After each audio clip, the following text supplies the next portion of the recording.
Okay, ज़ेफा is joining, ठीक है।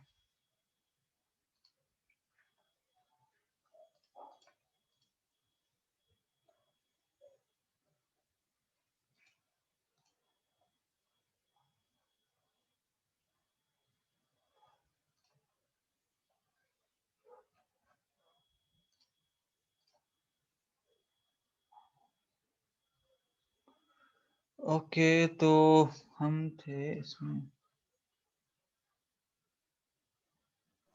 Hello ज़ेफा, आवाज आ रही? जी सर। तो ओके, एक्चुअली थोड़ी सी नेटवर्क प्रॉब्लम हो गई थी। तो कुछ नहीं, ये सर एक्चुअली में ना। आपका सवाल क्या था? आप रिपीट हाँ, मैं ये रिपीट करेंगे कि आप तो क्या बोल रहे थे? हाँ, सवाल मेरा ये था कि कुछ ऐसे भी ट्रांसफ़ार्मर्स हैं जो कि जितना प्राइमरी साइड का वोल्टेज है ना, वही सेकेंडरी साइड का वोल्टेज है। वोल्टेज में कोई फ़र्क नहीं है।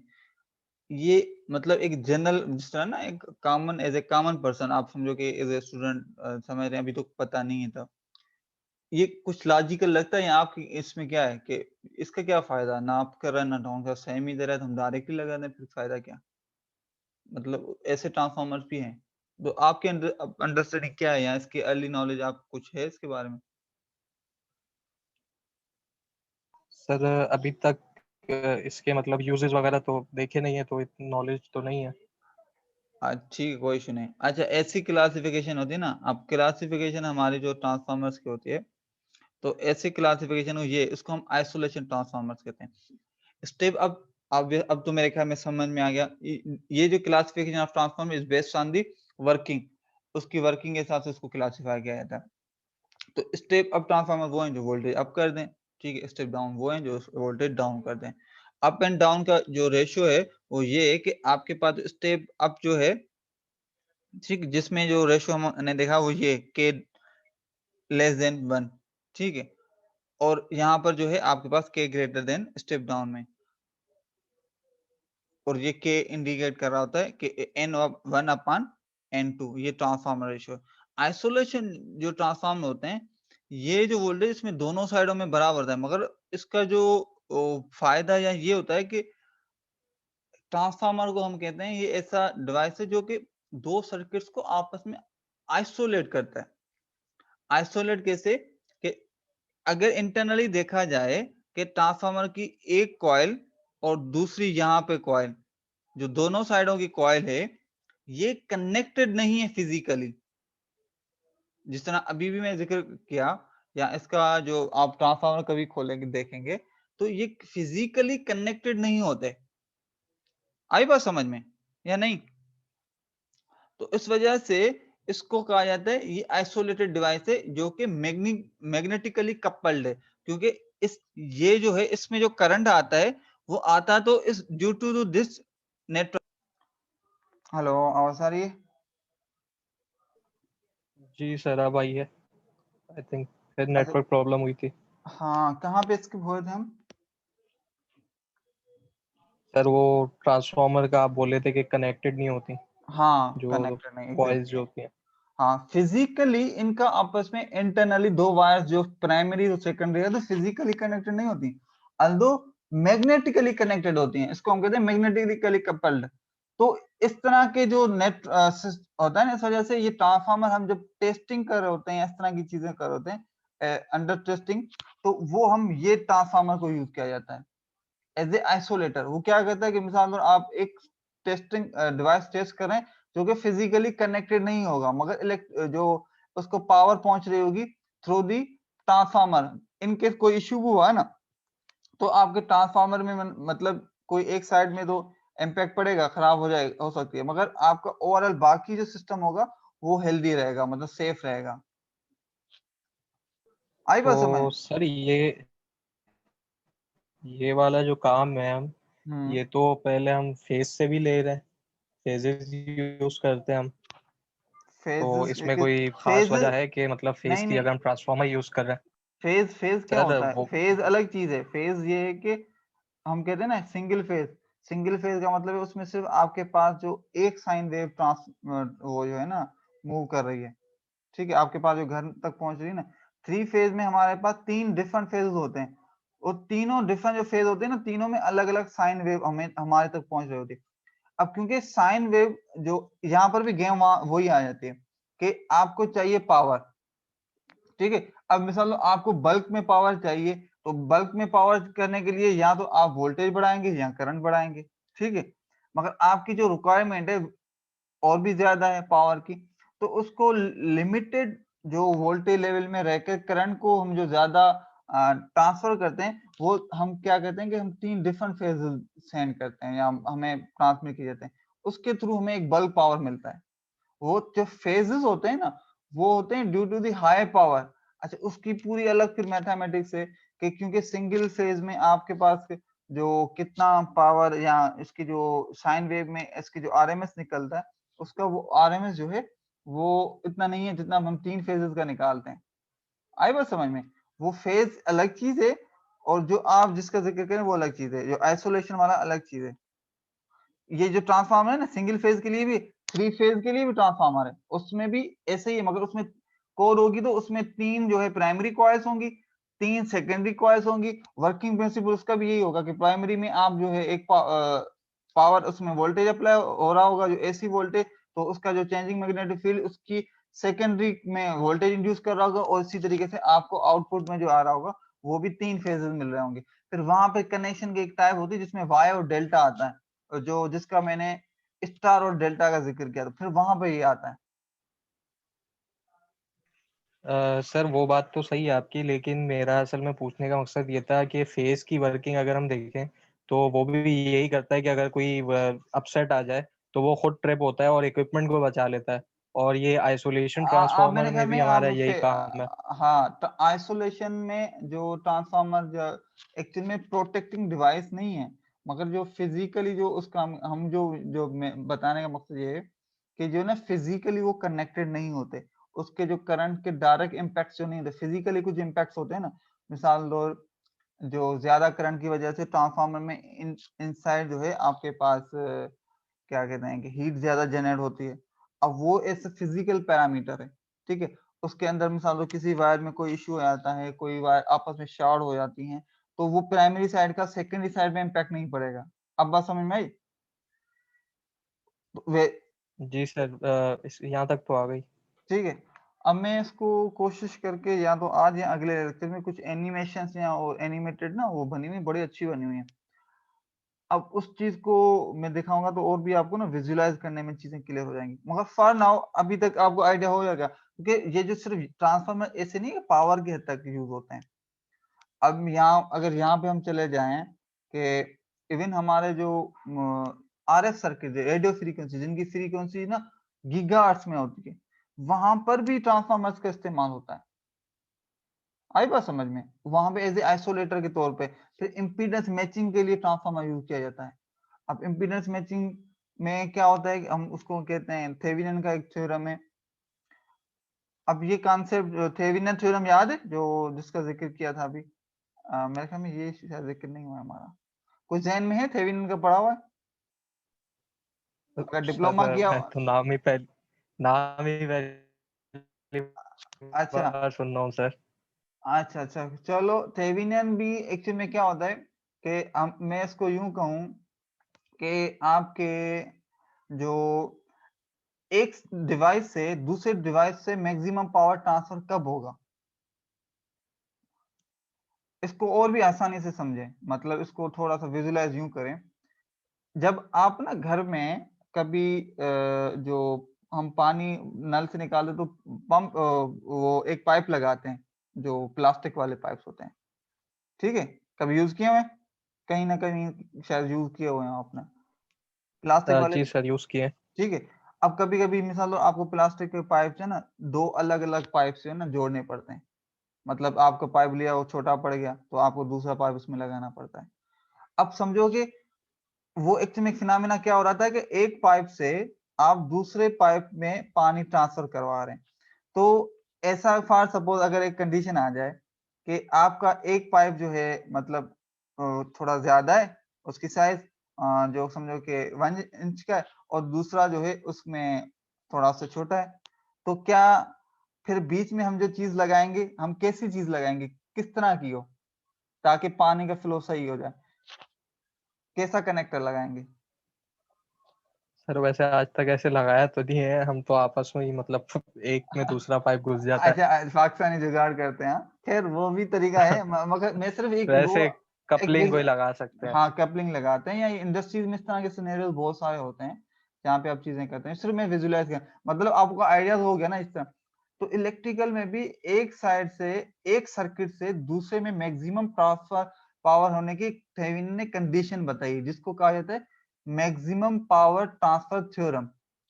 ठीक है, उसका कहता है कि भाई अगर फॉर सपोज ये है सर्किट ए या डिवाइस ए, सिंपल मैं कह लूं ये है डिवाइस बी, ए जो है आपको पावर सप्लाई कर रही है, बी जो है पावर रिसीव कर रही है। तो ए का पावर जो है बी में कब मैक्सिमम ट्रांसफर होगा, कंप्लीट ट्रांसफर होगा, जब इन दोनों की इंपीडेंस बराबर हो। दूसरे लफ्जों में यूं कहूं तो इन दोनों की जो रेजिस्टेंस हो वो एक जितनी हो, इसकी भी रेजिस्टेंस जो टर्मिनल रेजिस्टेंस हो वो 50 ओम हो, तो इसकी भी 50 ओम हो, तो इसमें से जो मैक्सिमम पावर इसमें ट्रांसफर होगा। आई बात समझ में? अगर ऐसा नहीं हुआ हाँ। तो फिर वो मैक्सिमम पावर ट्रांसफर नहीं होगा, और उसके केस में फिर दूसरे इंपैक्ट पड़ते हैं। कभी आपका जो लोड में कनेक्टेड मसले आ जाते हैं, या कभी कभी आपकी पावर सप्लाई है उसमें आपको वो डिफरेंट कंडीशंस हैं कि किस कंडीशन में क्या होता है, उसकी पूरी एनालिसिस होती है। तो उस कंडीशन में क्या होगा कि फिर आपके पास कभी कभी ना पावर सप्लाई हीटअप हो जाती है। ठीक है, तो ये चीजें जो होती है ना, इसको कहते हैं मैक्सिमम पावर ट्रांसफर थ्योरम। तो ऐसे केसेस में भी जो केसेस होते हैं तो ट्रांसफार्मर यूज होता है, जिसको हम कहते हैं कि इंपीडेंस मैचिंग के लिए। तो वो ऐसे जिस तरह पाइप का डिस्कनेक्टर होता है ना, वो जो 1 इंच वाली साइड होती है वहां पे 1 इंच का कनेक्टर, उसका कनेक्टर होता है, जो दूसरी तरफ हाफ हाफ इंच है तो उस तरफ हाफ इंच का उसका कनेक्शन होता है। उन दोनों को कनेक्ट करो तो आपका वो पाइप ना स्मूथली कनेक्ट हो जाता है। ऐसे ही समझो कि ऐसा भी ट्रांसफार्मर का काम होता है, जिसको हम कहते हैं कि इम्पीडेंस मैचिंग के तौर पे भी ट्रांसफार्मर यूज होता है। आई बात समझ में या नहीं अभी? सर बात तो समझ में आ गई, लेकिन ये हम घूम फिर के स्टेप अप स्टेप डाउन पे ही आ गए। आइसोलेशन तो हमारा रह ही गया। मैं उस आइसोलेशन तो बेसिकली उसका इनपुट आउटपुट एक ही है, वो तो कोई ना इम्पिडेंस कवर कर रहा है ना कुछ। मैं उसी की तो तो बात कर रहा हूँ, जो उसका मकसद आइसोलेशन, क्या है? मैं उसी की तो जिक्र कर रहा हूँ जनाब, कि ये जो आइसोलेशन में एज ए इम्पीडेंस मैचिंग के लिए भी जो हम यूज करते हैं, तो वो आइसोलेशन मोड का ही होता है। बाकी जो ऐसे सिनेरियोज जो होते हैं जहां पर आपके पास टेस्टिंग करनी हो, इस तरह की चीजें जहां पे जितना आपको सप्लाई, जो ना आप चाहते हैं कि आपकी जनरेशन से आपका लोड डायरेक्टली कनेक्टेड ना हो, तो ऐसे केसेस में भी ट्रांसलेशन ट्रांसफार्मर ही यूज होते हैं। इनके आरएफ से लेके ट्रांसफार्मर की एप्लीकेशन, क्योंकि पावर ट्रांसफर ऐसी जो फ्रीक्वेंसी वगैरह जहां पे भी आता है, तो उसमें आपके पास ट्रांसफार्मर आता है, बेशक वो वोल्टेज लो हो हाई हो, जो भी आपके पास सिनेरियो हो उसमें आपके पास ये ट्रांसफार्मर यूज होगा। अब कुछ क्लियर है? कोई और क्यूरी हो तो पूछ लें, वरना मैं इसको फिर थोड़ा आगे बढ़ूं। नहीं सर, आप आगे बढ़े, टॉपिक से हट जाएंगे फिर हम। अभी तक तो क्लियर है। अच्छा चलो गुड, बेसिक अंडरस्टैंडिंग क्लियर हो रही हो तो भी अच्छी बात है। जी सर, बेसिक्स तो क्लियर हो गई हैं। चलो बस ये भी मतलब मैं, हमारा कोर्स ही बेसिक का है, बाकी एडवांस में पढ़ना हो तो फिर आगे एडवांस के कोर्सेज आएंगे इंशाल्लाह, आप लोग उसको और भी बेहतर तरीके से समझेंगे, जो भी आपको टीचर पढ़ा रहा होगा। अच्छा, इससे फिर हमारे पास जो इक्वेशन, ये जो Faraday's law of electromagnetic induction EMF, उससे हमारे ये वोल्टेज आया। ठीक है, अब फिर इस चीज को यहाँ पर जो है उससे मैं डेरिवेशन भी नहीं जा रहा, मगर मैं सिंपल इसको यहाँ तक बता रहा हूँ कि इससे हमें जो इक्वेशंस मिलती हैं वो ये इक्वेशंस है। एक इक्वेशन जिसको हम कहते हैं कि वोल्टेज जो इंडक्शन है वो ये कि 4.44 एफ 5 एम एन वन, मतलब जो आपको वोल्टेज इंडक्शन जो है in terms of magneto field, in terms of number of turns and frequency, वो ये वोल्टेज होगा।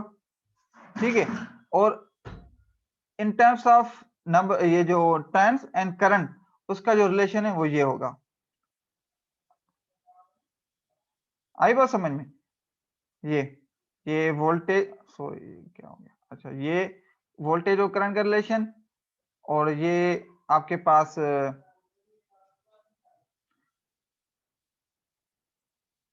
ये वोल्टेज एंड टर्न्स का रिलेशन, और ये तीनों का आपस में यूं लिखा जाता है, यहाँ पे आगे आप लिख सकते हैं कि I2 ओवर I1,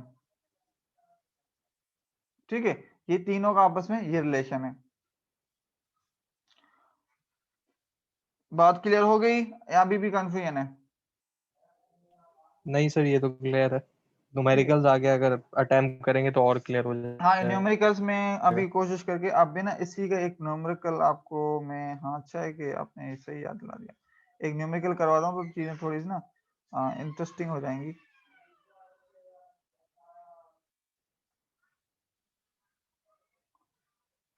हेलो,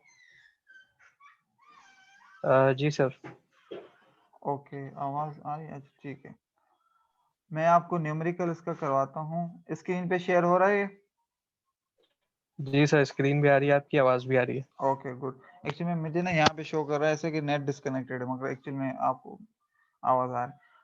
किसी भी बुक से उठा लें, जो भी चीजें होंगी तो बेसिक वही चीजें होंगी जो यहाँ पे मैं जिक्र कर रहा हूँ। बाकी क्वेश्चन जो पूछने के अंदाज डिफरेंट हो सकते हैं, तो उसको आपको समझना और फार्मूला के हिसाब से सेट करना, ये आपके अपने क्या कहते हैं, जितनी प्रैक्टिस होगी उस पर डिपेंड करता है। मैं यहाँ पर आता हूँ, एक प्रॉब्लम जो हम एग्जाम्पल लेते हैं वो ये है।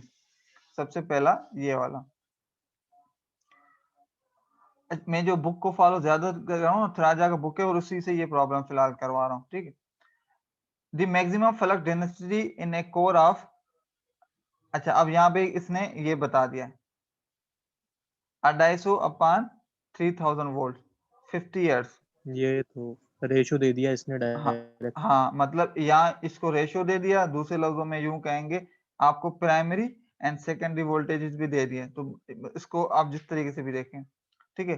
50 इयर्स फ्रीक्वेंसी मिल गई और उस ट्रांसफार्मर में जो फ्लक्स डेंसिटी है वो ये है 1.2, मतलब 5 भी हमें मिल गया, हमें फ्रीक्वेंसी भी मिल गई।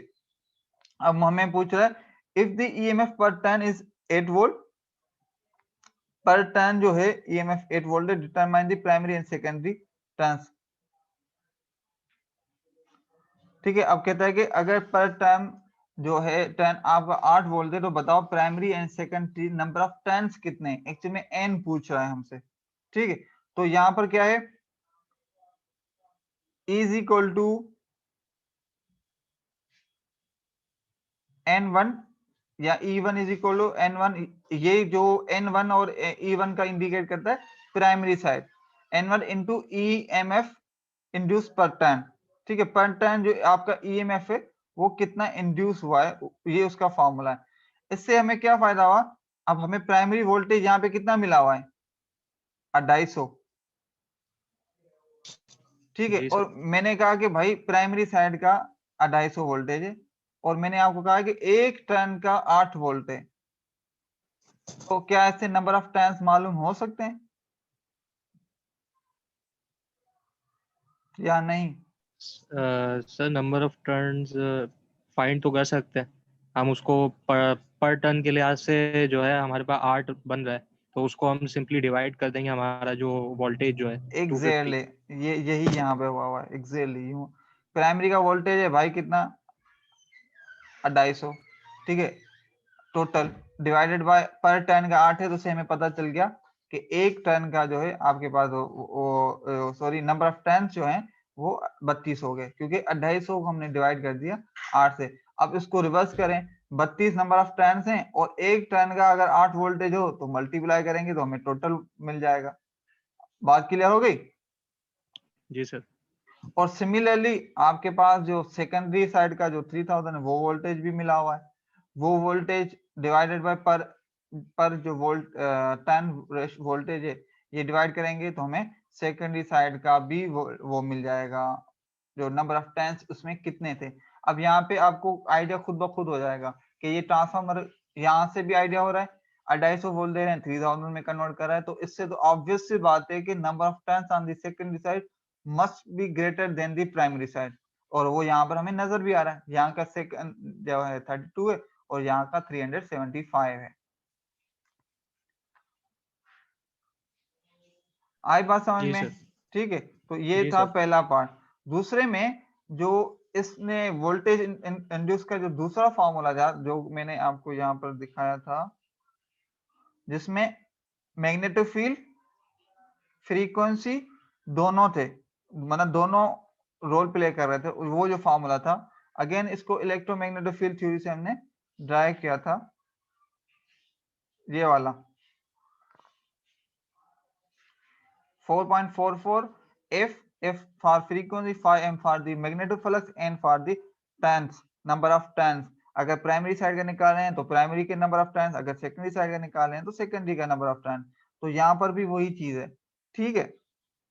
तो E is equal to -4.4 F 4 N2 BM जो हमें यहाँ पे ये दिया हुआ है, ये इसमें प्लेस कर दें और आपके पास जो है ना, इसको कैलकुलेट करेंगे तो आपके पास जो रिजल्ट आएगा वो बराबर होगा कुछ इस तरह का। आई बात समझ में? जी sir.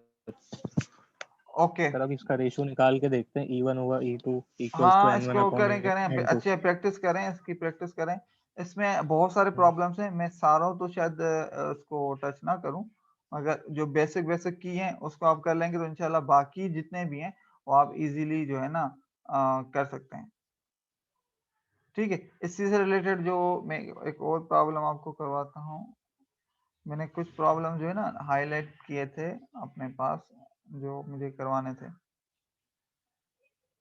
Just give me 1 second.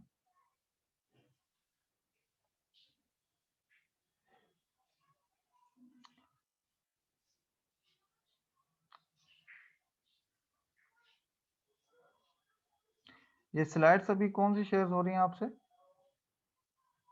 Sir ये है EMF equation of a transformer. ठीक है, अच्छा एक मिनट, मुझे कोई और करवाना था।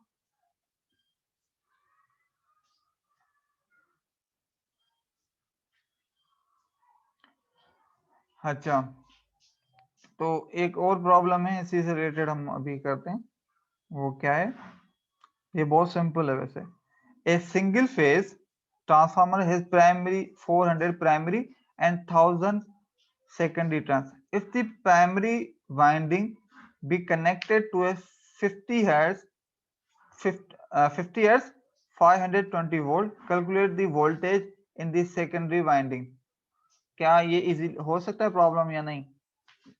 या इसका क्या फॉर्मूला होगा? वैसे हुआ ही हुआ है आपके सामने।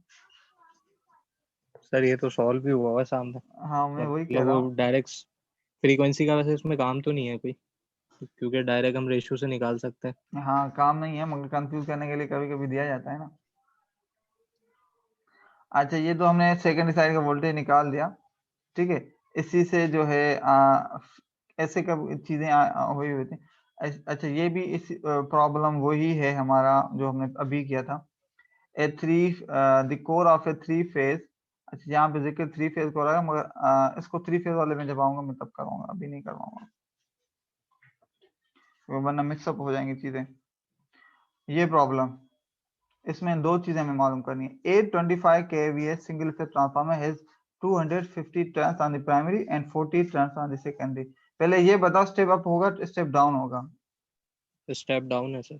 ठीक है, गुड। प्राइमरी सेकंड में साइड पे 1500 वोल्ट 50 हर्ट्ज में कनेक्टेड। अब calculate the primary and secondary current on full load and secondary EMF. अब इसने हमसे करंट पूछा है। पहले तो सेकेंडरी साइड का जो ईएमएफ वोल्टेज हमें इसका मालूम करना है, इसने प्राइमरी साइड का हमें दिया हुआ है। तो सेकेंडरी का हम कैसे मालूम करेंगे? ठीक है, वो जो हमने रेशियोज के हिसाब से फॉर्मूला हमारा ये दिया हुआ है, ये वाला, ठीक है। V2 इज इक्वल टू किसके ऊपर बन जाएगा? N2 upon N1 into V1, ऐसे ही होगा यहाँ पे V1। डिवाइड में, ठीक है। जी सर। तो V1 हमें जो यहाँ पे कितना दिया हुआ है 1500, और हमें 1500 मल्टीप्लाई जो 40 और 250, तो 250 ये दोनों टर्न रेशियो दिए हुए हैं। ये N2 हमारा होगा और ये N1 होगा। तो 40 ओवर 250 मल्टीप्लाई बाय कितने हो गए? 1500। तो 15 मल्टीप्लाई बाय 1500। ठीक है, सॉल्व करेंगे, हमें V2 हमें यहाँ पर मिल गया। फिर जब V2 मिल गया तो इसके जो आपके पास करंट और वोल्टेज का रिलेशन है वो इससे दिया हुआ है, ये वाला। अब आपको प्राइमरी एंड सेकेंडरी वोल्टेज दोनों पता हो गए, तो अब जो है हम क्या करेंगे, इन दोनों उससे साइडों के, EMF फाइंड कर हाँ, लेंगे। एम एफ नहीं, अभी करंट मालूम करना है हमने, तो ओ वोल्टेज सॉरी, ने। Current, sorry. अब करंट मालूम करने का ना एक तो ये फॉर्मूला है, मगर इस तरह एक कंफ्यूजन है। अगर नोट करें V1 एंड V2 तो पता है हमें, मगर यहाँ पे दोनों अननोन है, लेकिन बिल्कुल I2 एंड I1। फिर यहाँ पर हमें एक और बात याद आ गई, तो इसने एडिशनल चीज दी हुई है क्या, पावर। और P पावर किसके बराबर होता है, V इंटू V आई। इंटू आई। अगर इसमें मुझे करंट निकालना हो तो मैं अगर पावर के साथ डिवाइड बाय वोल्टेज करूं, तो वोल्टेज वोल्टेज में कैंसिल सपोज हो जाएगा, तो फिर हमें करंट मिल जाएगा। जी सर, मिल जाएगा करंट। ठीक है, इसको मैं यूं करता हूँ ना, P is equal to V I, तो I is equal to P over V। P V, P over V. ठीक है, अब बात समझ में आ गई। हम्म। तो अब क्या हुआ, हमें ये वोल्टेज दिया है 25K। 25K का मतलब है 25,000, तो 25,000 divided by primary sided voltage. सही यहाँ सर। तक समझ में आ गया। जी। इसको सिर्फ कैलकुलेट करेंगे तो यही आंसर आएगा। ठीक है, अब आपके पास जो सेकेंडरी का क्या होगा, वो भी सेम तरीके से। अब देखो यहाँ पर वो बात क्लियर हो गई, जो सवाल किसी ने मुझसे पूछा था ना, अच्छा वो बंदा अभी ऐड नहीं मतलब ज्वाइन नहीं किया हुआ, जिसमें मैं जिक्र कर रहा था ना कि आपके प्राइमरी और सेकेंड साइड पे आइडियल केस में पावर सेम होता है। यहाँ पर हम कंसीडर आइडियल केस कर रहे हैं क्योंकि हम प्रॉब्लम सॉल्व कर रहे हैं।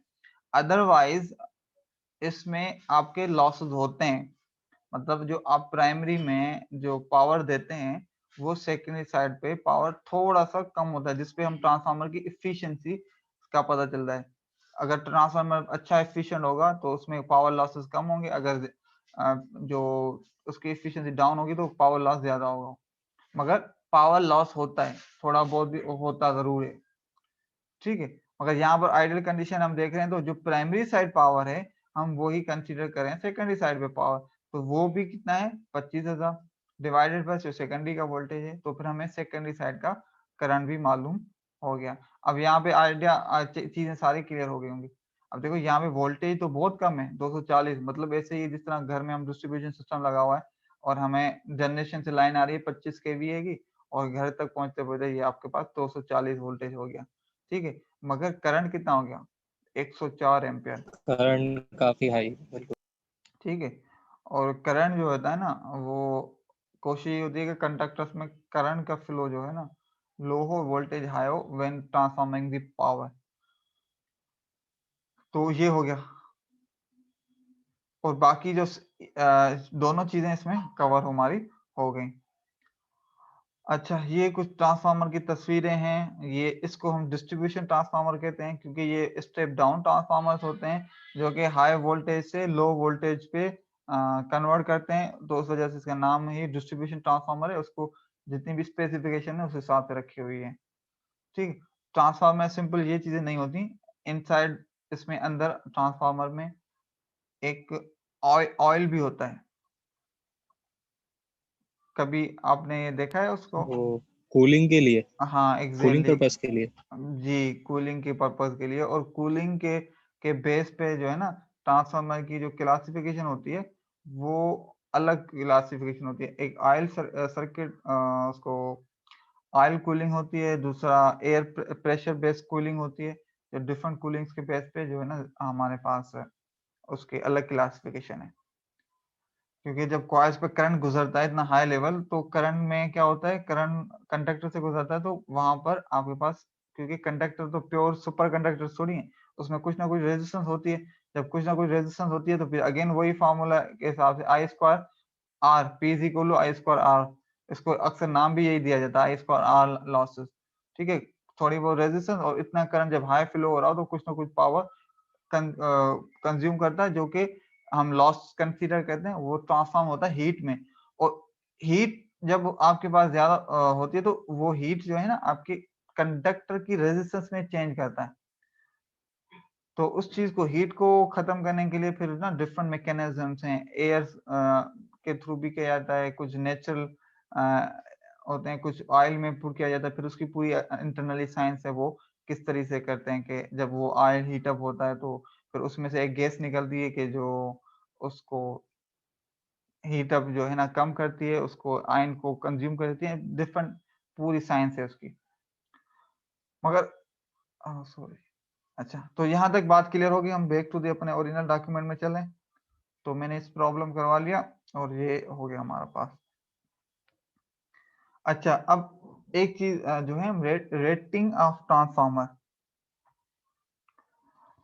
Rating of a transformer indicates the output from it, but for a transformer, load is not fixed and its power factor goes on changing. Hence, the rating is expressed in terms of the product of voltage and current called as VA rating. It's generally expressed in kVA. जो transformer होता है उसकी जो rating होती है उसको apparent power के form में लिखी जाती है, जिसको हम kVA लिखते हैं। पावर कितने हैं टोटल, मैंने जिसका जिक्र किया था कितने, एक रियल पावर, सर 3 है आई थिंक, रियल हाँ पावर, अपेरेंट पावर और तीसरा एक और रिएक्टिव पावर। भी है। एक हमारा रियल पावर को पी से शो किया जाता है और एक्टिव पावर को जो है एक्टिव पावर को पी हाँ से, रिएक्टिव पावर को क्यू से, और इन दोनों के कॉम्बिनेशन मतलब दोनों के सम को शो किया जाता है, जिसको हम कहते हैं अपेरेंट पावर। बात क्लियर हुई? जी सर। सर ये अपेरेंट पावर का हमारे पास यूनिट क्या होता है, मेजरिंग यूनिट? इसका वीए, वी है, सही। वीए केवीए या एमवीए, और जो आपके पास एक्टिव पावर होता है उसको हम वाट या किलोवाट्स में करते हैं, मतलब जिस तरह हम भाई ये 100 वाट 100 वाट और ये इस तरीके से लिखते हैं। और जो आपका रिएक्टिव पावर है उसको के वार VAR से जो है ना लिखा जाता है, VAR, ठीक है। रिएक्टिव का जो आर शो करता है रिएक्टिव, ठीक है। पावर तो है तो उसमें वोल्टेज भी है करंट भी है, तो उसको VAR से। बात समझ में आ गई, दोनों तीनों चीजें। तो ट्रांसफार्मर में क्योंकि आपके पास लोड का है ना पता नहीं होता, अब मिसाल पर आपके पड़ोस में जो ट्रांसफार्मर लगा हुआ है, अब उस पे लोड दिन के टाइम में गर्मियों में फॉर सपोज अगर चल रहा हो तो उस पे लोड बहुत हाई होगा, फैंस चल रहे होंगे और हर कोई चला रहा होगा तो उस पे लोड हाई होगा।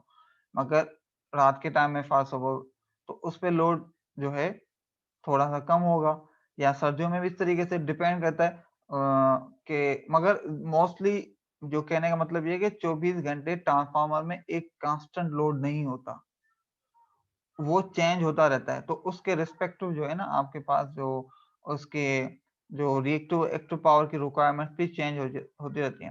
तो इस वजह से जो इन दोनों को कंबाइन करके जो ट्रांसफार्मर की रेटिंग लिखी जाती है वो इन रिएक्टिव और एक्टिव पावर दोनों को कंबाइन करके अपेरेंट पावर भी लिखी जाती है। बात क्लियर हो गई ये? जी सर।